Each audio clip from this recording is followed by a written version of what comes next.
so beautiful, and I tell her every day. Welcome back to my channel, and today's video is a review of episode 13, Married at First Sight, season 12.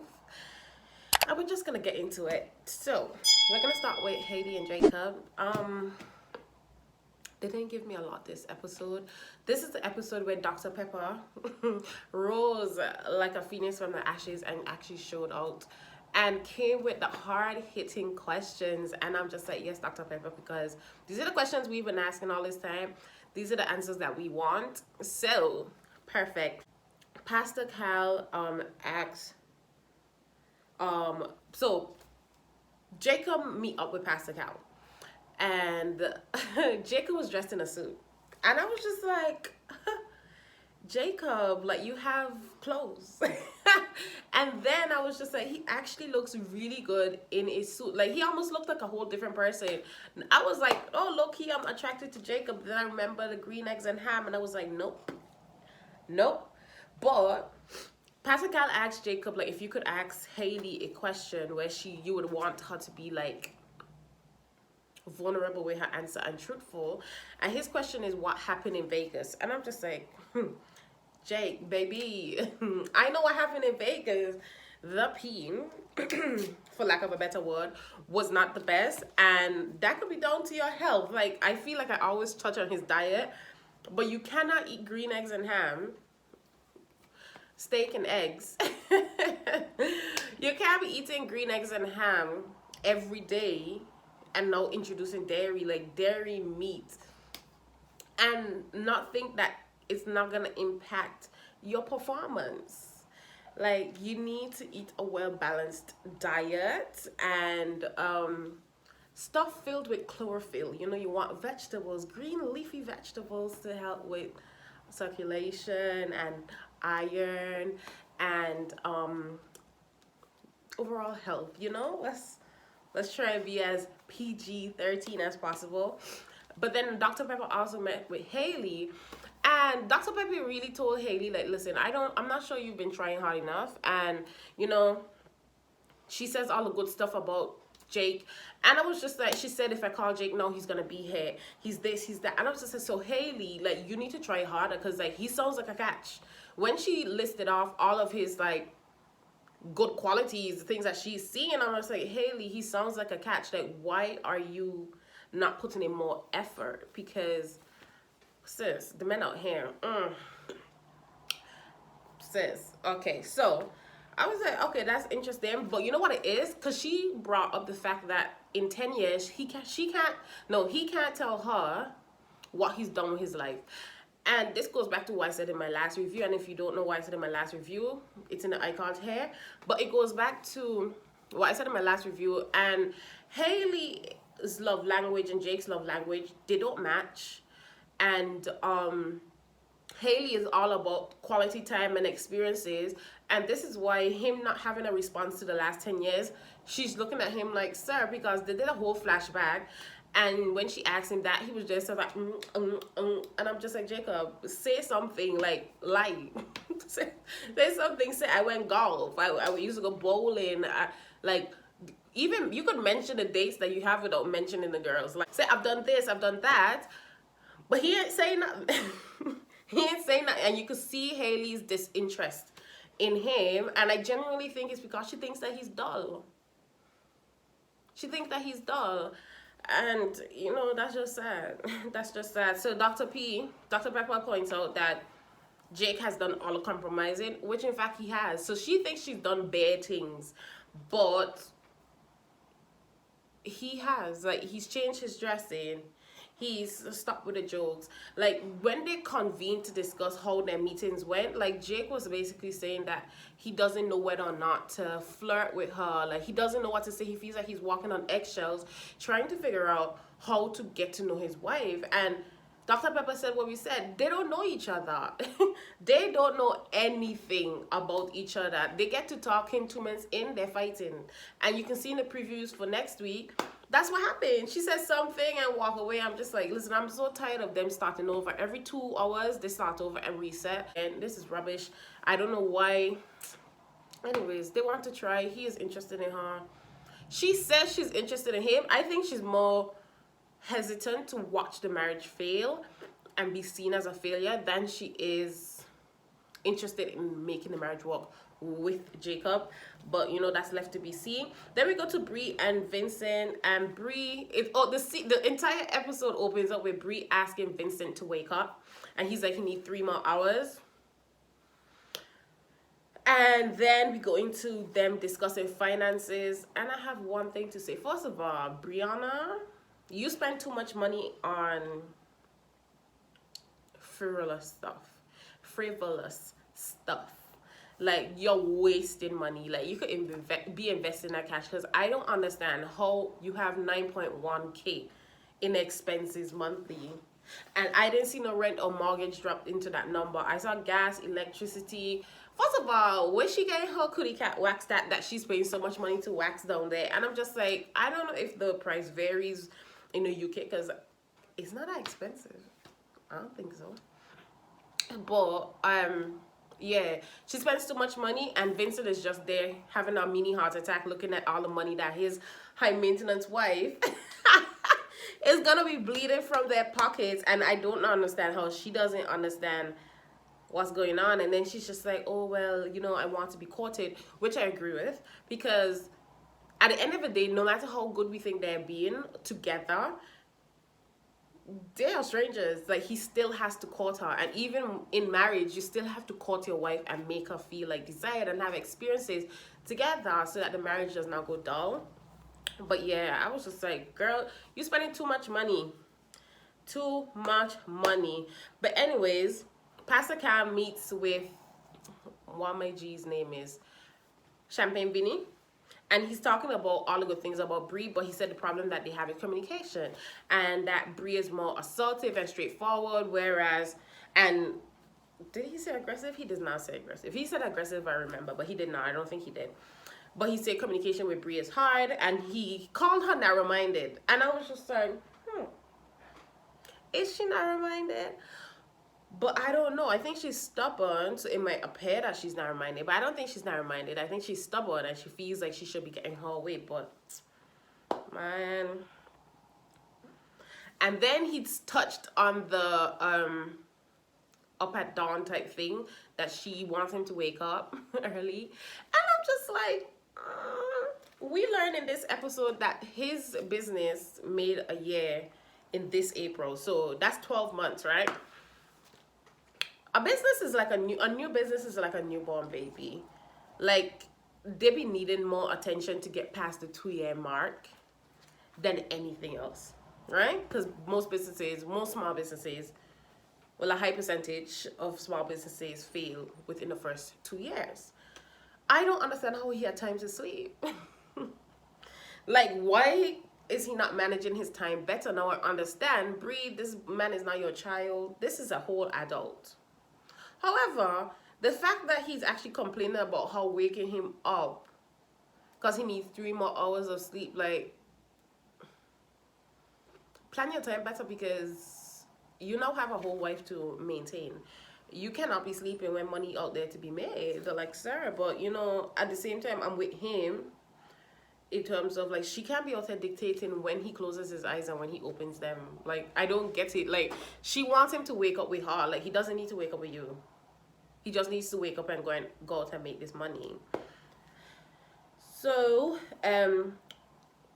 Pastor Cal told Vincent that he cannot live his life trying to please Brianna. Like, don't be disrespectful, but definitely stand up for yourself and ensure that you're getting and maintaining what you need for your own self. Hashtag self-love.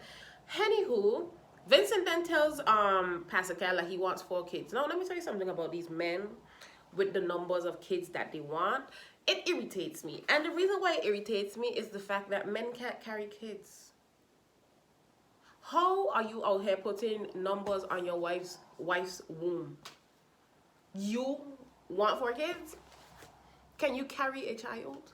And it's not even just about pushing a baby out, because having a C-section is considered a major surgery. And people are brought into this world daily with C-sections. C-section, the normal process of bringing a child into the world, if you don't do it naturally, is considered a major surgery. So when men out here talking about, oh, I want 4 kids, sir, you cannot carry children. So you cannot be out here dictating how much children a woman is supposed to have. Like, her womb is not yours. Like, why are we still at this point in 2021? But anyways, then Dr. Pepper is talking to Bree, and she mentions the same thing, their communication style. And Bree said that she's very assertive, so she's gonna, if something bothers her there and then, she's gonna address it. Whereas Vincent needs to beat around the bush and pretend like nothing ain't wrong and then blow up, which is problematic because I'm a Vincent. Like, I say how I feel, but there's some things I'm gonna just hold it and then I'm gonna just explode and be like, crap, you were in the way, and you know, end up having collateral damage or what's not. But then she also said like she needs to understand why. I don't know if I misunderstood what she said, but I think she said she needs to understand why financial stability is important to him. And I was just like, am I in a twilight zone? What do you mean, why is financial stability important to him? She is saying that the money that she makes, she works really hard and she wants to be able to enjoy her best life, live her life, because she wants to enjoy the money that she's made. That's fair. But what do you mean by why financial stability? I was just like, first of all, Bree, I don't shut off right now because you're sounding crazy. And then she brought up the children things. Looky here, the man that wants 4 kids is with a woman that has high blood pressure. Does he understand that? Anyways, okay. She has high blood pressure and she says she's fearful about who having a kid and stuff and having high blood pressure because that intensifies with pregnancy. Anyways, right? Cool. So they get back together, they convene to discuss what's happened. Bree has a whole list in her phone. I was just like, okay, sis. But then Vincent is saying that he wants to be prepared for his future when it comes to like what a dollar means to him and stuff like that. And that is a very smart thing to do. Like, he's the man in the relationship. Like, you have to be able to take care of your wife and your kids.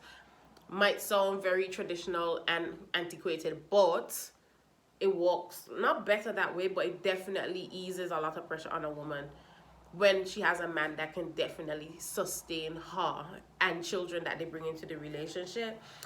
And you know, he's talking about the sleeping thing and he's saying that we need to compromise on the sleep, and she's just like, we? And I was like, sis, he is an adult. Let the man sleep if he wants to sleep. That is not your problem. What your problem is that he makes the money.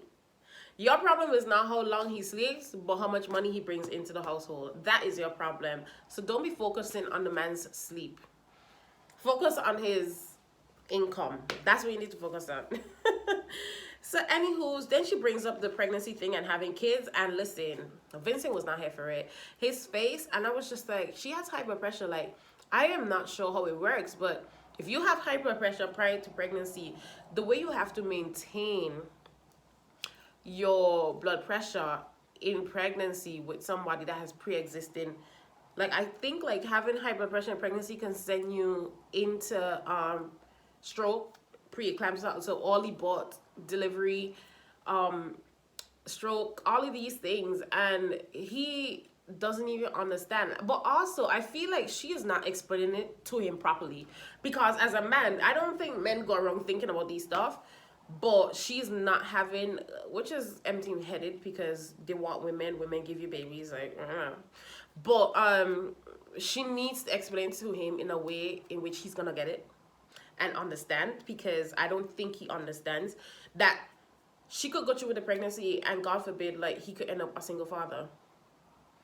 Like, these are the realities of what this is a reality of a woman getting pregnant and being healthy. Furthermore, a woman that has high blood pressure and pregnant. Furthermore, a black woman in America, like, I don't know what the figures are in the US, but like in the UK, black women are 5 times more likely to die during childbirth and within that first year of first year after giving birth. Like, the mortality rates of mothers is 5 times more than the white women in the UK. So, and I know the numbers usually reflect each other, US and America, so the US and the UK. So I don't understand how he's so blinded by what she's trying to say. But okay, cool. So now we go to Clara and Ryan. I'm gonna have a drink because I am so sick and tired of Ryan's behavior and his idealism of sex and love. And I'm also tired of Clara's inability to vocalize exactly how she feels about not getting the cootie cat licked. This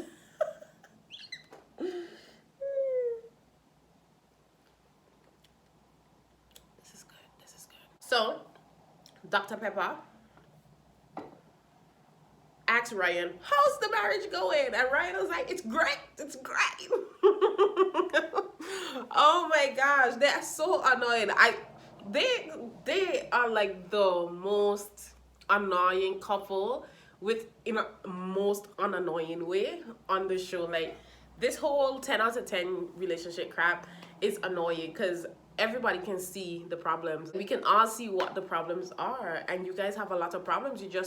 You communicate and just scratch the surface, but you don't communicate about your expectations and what you want in this relationship. So Dr. Pepper is looking at Ryan like, big man, I know what happened, so you're gonna have to come out and tell me exactly what's wrong.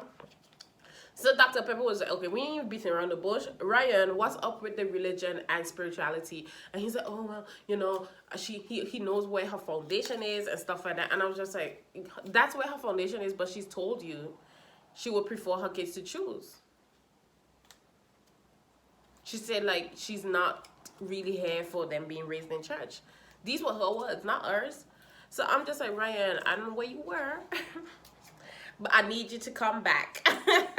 I need you to come back. Then she continued and spoke about the whole sex thing. And Ryan was just like, oh, I have to ask. And I was like, Ryan, you're such a selfish... I can't say what I want to say. You're so selfish. Like, last episode, sis was out here talking about she gets you off every night. Trying to get lockjaw in this. And you're... talking about you need to ask your wife. So you think your wife really wants to give herself a stiff neck every night to get you off, and she doesn't want anything from you sexually? No, intimacy. Intimacy. I said intimacy. No intimacy or nothing. You think this is normal? You think she's trying to... I cannot.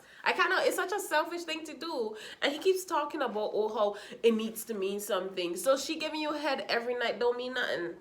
That don't mean nothing to you. But as soon as it's time for her to read something, oh, it needs meaning and value.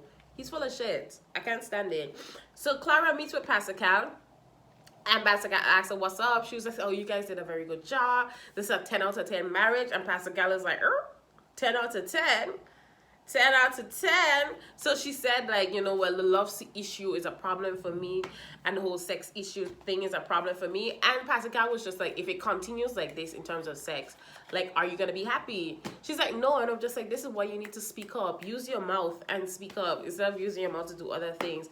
So they get together and they discuss the situation in terms of religion, and Ryan is looking at her like, and he goes into confessionals, and he's really not here for it. He wants to raise his kid in church, which he should have the prerogative and the option to do something like that. But if he knows this is a deal breaker for him, he needs to come out and say it's a deal breaker for him, so that she could then evaluate whether or not she's okay with it. Because you could raise your kids in church and they still have an option and a choice in terms of what religion they would like to ascribe to. But they need to actually discuss this, because this is a problem.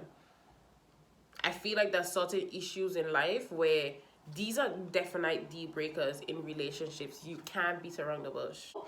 And they actually need to get it together when it comes to that. Then he asked her about her feelings around sex, and she just beat it around the bush. She didn't really say like, she said I'm sexually frustrated, but who isn't? And but she didn't really tell him that it's a problem, because the way she was screaming out to the side of her neck in the last episode, I thought that she would have been, like, girl, you're upset. You're more than sexually frustrated. You're frustrated that you're upset, and he needs to be giving you something. Free paper bun. Oh, listen, what's wrong with this girl? What is wrong with this girl? So we go to PAIGE, and Chris. And I don't know why they keep saying Paige and Chris. Like, they are no longer an entity. I understand for the sake of the show.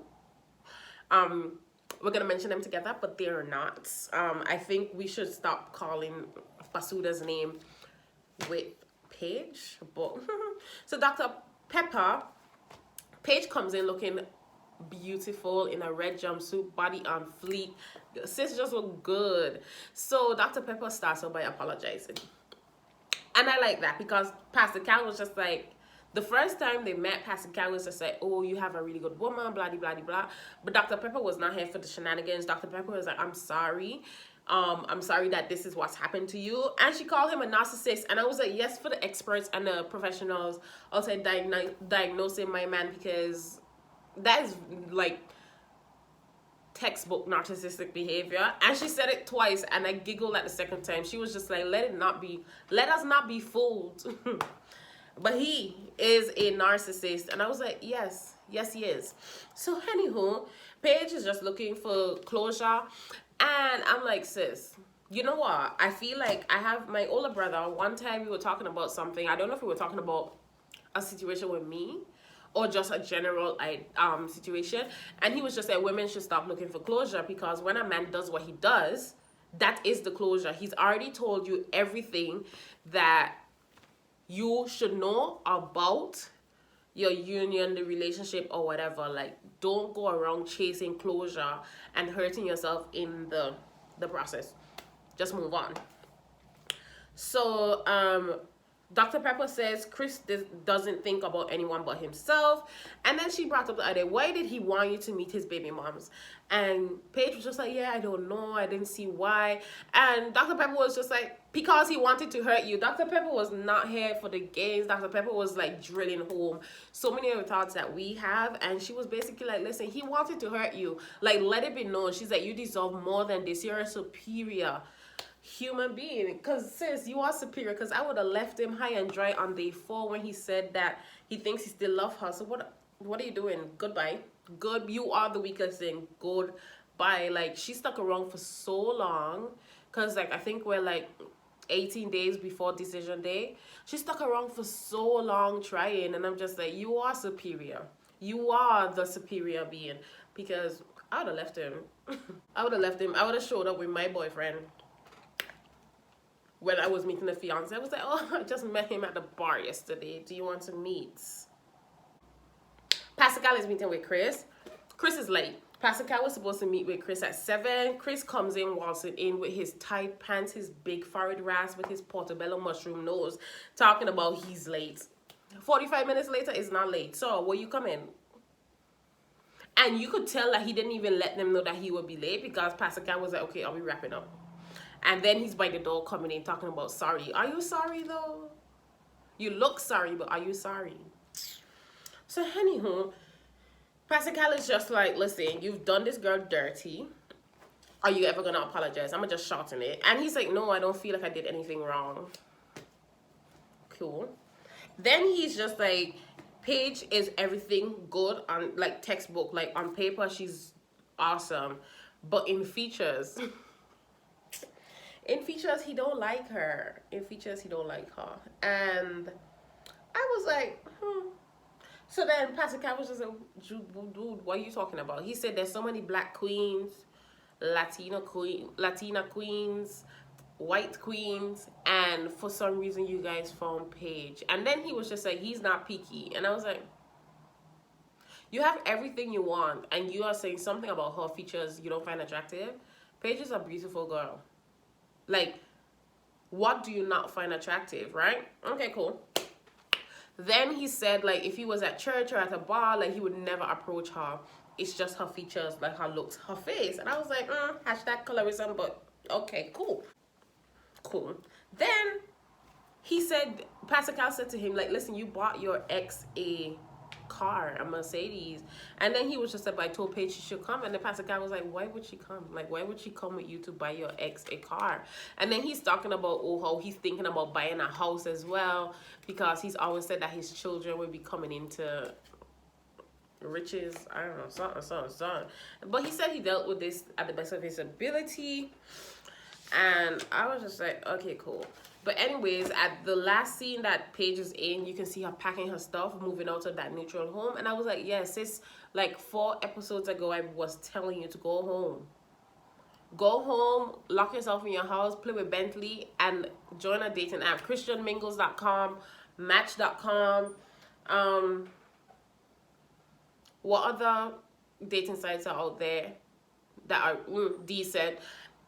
And for Christians, I don't know, Christian Singles, Christian Mingles, Elite Singles, Match.com, all the ones that you have to pay for to have a good conversation. It helps to weed out the ones that are, you know, that want to waste time. Because if they just want to have sex, they're least likely to want to pay membership for these type of things. They're not as serious. But if you want high quality, high caliber, or, you know, that's those trigger words, join a dating site, sit in your house and swipe left and swipe right and date people. Like, you no. So now we get to Fireball and Eric.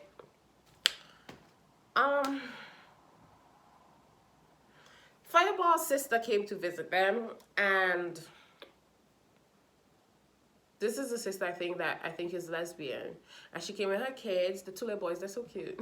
She came with the kids, and you know, she's saying that she hasn't spoken to Virginia in so long. Like, they usually talk of like more often, but like she hasn't spoken to her so long. And I hope it's because Virginia has been busy and not that Eric is just shutting her off from her people. You guys, please watch my review from last week, because I feel like he's pretty controlling, and I feel like that type of controlling behavior only always leads into him shutting you off from your family and stuff like that, because he wants to be able to control the environment that you're in.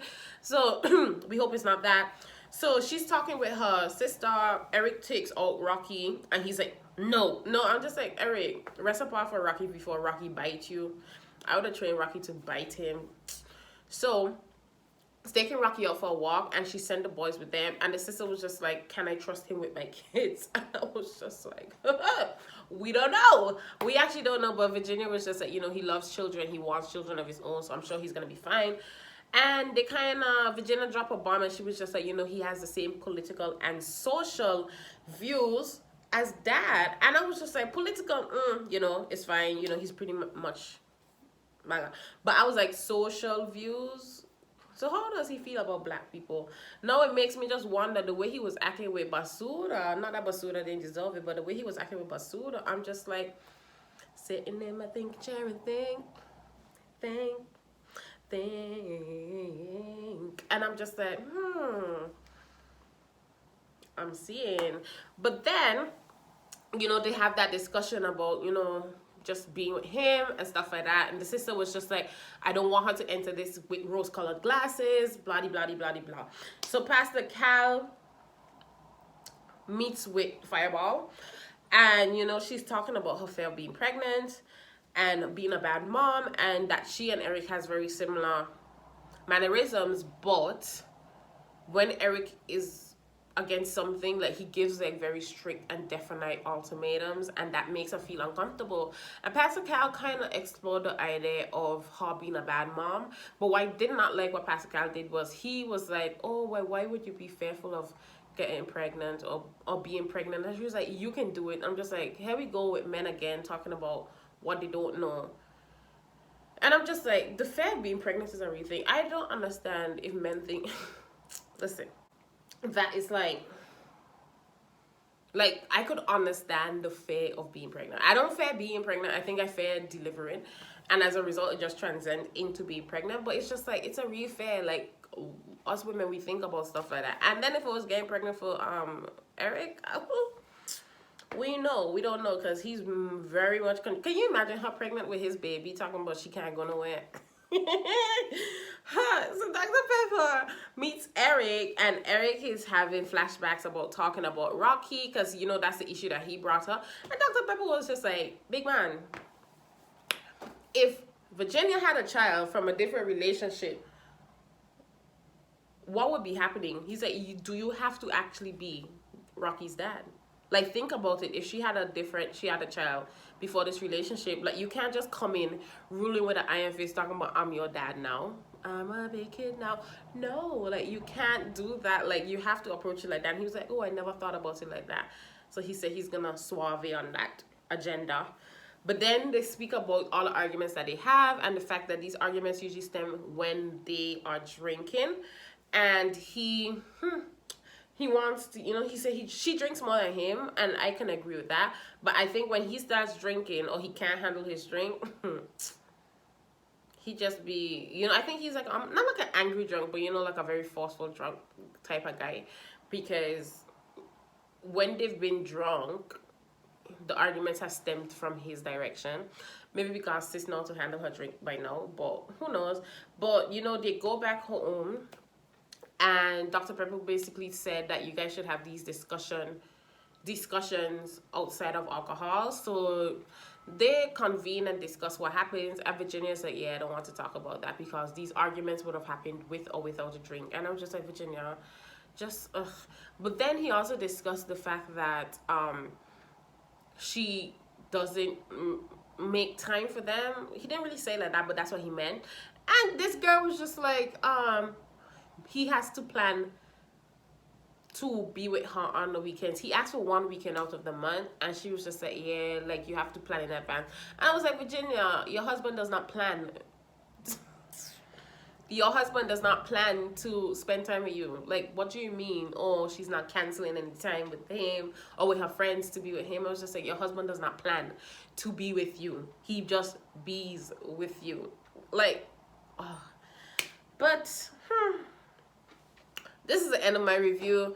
This episode was interesting because Dr. Pepper came and she actually asked all the hard-hitting questions that we wanted, and we wanted answers of.